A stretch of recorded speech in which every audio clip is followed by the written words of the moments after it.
Hey guys, welcome back to my channel. Today I'm going to be rating the breast pumps I use, my primary, my secondary, and my on-the-go pump.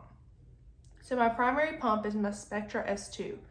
That is my go-to pump, the pump that I know is going to empty everything out. I don't have to worry about it. It has multiple settings, so if I'm not getting the milk I want, I can just change whatever cycle to pull everything out. And it has an awesome massage setting that has 5 different suction volumes, which is great for me.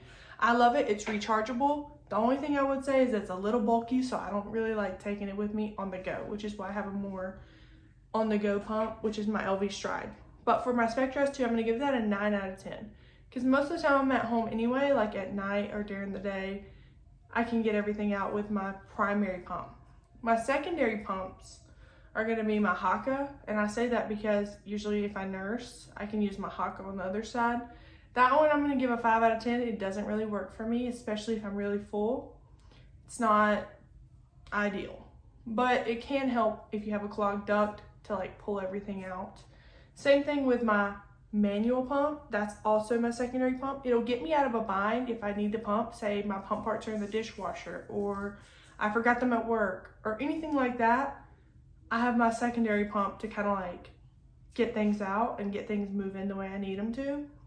So I would say my manual pump. Another thing is a manual pump, since it's not electrical at all, you can take it in the shower with you if you have a clogged duct. So say I have a clogged duct, really hot water in the shower will help get that milk moving and you can just pump it right out. And that will also help, reduce clogged ducts. My third pump, which is my LV Stride, is my on-the-go pump. I was using it daily, but I found that it wasn't really getting all the milk that I had and I wasn't able to empty completely with it. So that's why I started using my Spectra again. But my LV Stride is my on-the-go pump. I take it to work with me.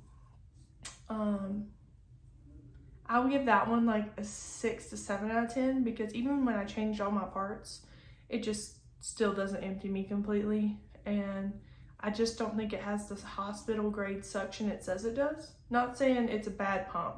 It works really well for other people, but for me it just doesn't do everything I need it to do, but it definitely will get me where I need to be. So, overall, Spectra's my favorite. I love that it only has 3 parts you have to wash. It's not got a lot of parts. It's got, your flange. It's got the little duckbill valve, the bottle, and then you have your membranes, but they're on the back, so normally they don't need to be washed unless milk gets into them. Other than that, you don't have very much to wash. Cut and dry. I'm sorry, I'm exhausted. I have a 2-month-old and a 2-year-old, and you can see that in the bags under my eyes. I am so tired. I've been dealing with a lot of postpartum anxiety, which I didn't know was a thing. It is a thing. Postpartum anxiety sucks. And it's pretty much normal anxiety, except for now it's focused on my kids. Like, I talked to my doctor about this and I was like, I can't go to Walmart. I can't go out of the house by myself because I think that someone's just gonna steal my children. And I've never felt like that before. Obviously it was always like a fleeting thought, like, oh, what if someone grabbed my kids? But now it's like overwhelming to the point where I'm like, when I'm in Walmart holding my kids so that nobody can grab them. And like, just same thing. I have a extreme fear of SIDS. And I didn't have like this with my first, but with my second, it's like, oh my gosh, like, it's like when the night comes, I am terrified of it. Like, during the day, it seems like everything's safe and happy and fine. But then as the night comes, my anxiety gets a lot worse and I'm just scared, so scared to put the baby to sleep. Even though I follow all the safe sleep guidelines, I'm still terrified to put him down because like, I just have this overwhelming fear that he isn't gonna wake back up. And there's actually a SIDS calculator that I looked up and you put all your risk factors in and it will tell you. And his is like 1 out of 940,000 a year. so very low odds, but still, it's just something that I can't get over. And I know that people say it gets better. Yesterday, something happened, and I actually like heard him make a noise. I literally pulled my car into a parking lot so fast, ran back there into the back of the seat to look at him and make sure he was okay. Because that's another, like, I don't want to like gaslight myself, but it's an irrational fear that I have right now that's just like connected with postpartum anxiety, I think.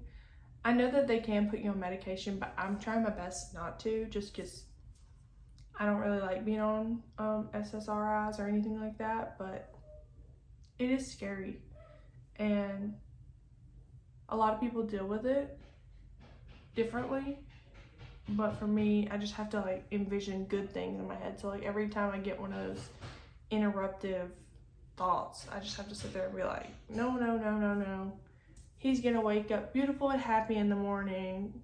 You know, we need to get rest, we need to get sleep. So, yeah. But I know a lot of people deal with it, and that's why I kind of wanted to get on here and talk about it at the end of this video, because it's just one thing.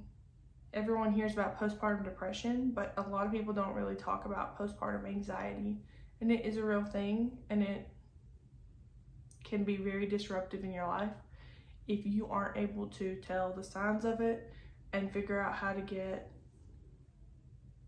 cope with it, with whatever works for you. Because some people medication works best, some people meditation works best, and honestly, for me, it's just knowing the signs and being able to be like, wait a minute, this is in my head.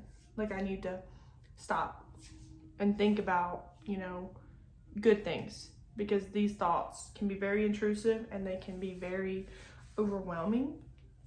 So I'm glad that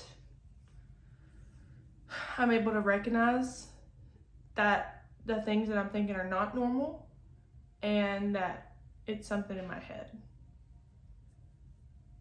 Which is a lot of reason why I wanted to make this channel, is to talk about things that aren't always talked about in postpartum recovery, because there's a lot of things that you'll go through and you'll be like, I didn't read this in any book, and it's true. And every baby is different. So just because you had 1, 2, 3 babies before doesn't mean on your 4th you're not going to have something completely out of the left field and you're like, oh, what is this? Because see, I didn't deal with this with my first. I'm not tired because the baby's not keeping me up. I'm keeping myself up. So, also I'm not very good at this, but I just want to share my experience. So if there's anyone else out there who has the same experience or feels like they're not normal, that they are, and everyone's postpartum experience is going to be different, no matter what. But yeah, that's it for my, I guess my little chat about pumps and postpartum anxiety. The pump thing, those really are, you know, my honest opinions on pumps, and I would not give you a false opinion, because your pump matters. And if you have the wrong pump, it can really put you in pain. It can cause clogged ducts. It can give you mastitis. But honestly, it's whatever works for you. The most important thing I could give you is have a primary pump, have a secondary pump in case your primary pump fails you, and have an on-the-go pump, because sometimes those primary pumps are bulky. And if you have postpartum anxiety or postpartum depression, reach out to a friend, family member, or doctor, because they can help you and you don't have to go through it alone. It's not abnormal to have that kind of reaction to the hormones that are going through your body, and nobody's gonna look down on you or think that you're any less of a good mom, because you're a great mom, and there are more people than you know that deal with it. Thank you for watching my video.